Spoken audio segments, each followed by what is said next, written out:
Mapan dulu atau nikah dulu? Pokoknya kalau nikah ketemu jodohnya, nggak punya apa-apa pun nggak menjadi soal. Kita menjadi mapan, bekerja sama, transparansi antara suami dan istri, dan kita merencanakan bersama. Saya alami sendiri waktu saya ketemu Ainun, itu kan banyak pria-pria yang naksir. Saya termasuk dengan pria-pria lain nggak ada artinya.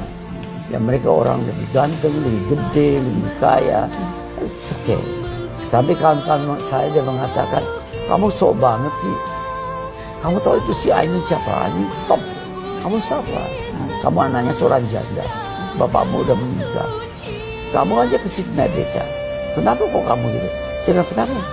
Kalau memang dia dilahirkan untuk saya, kamu jungkir balik, saya yang dapat.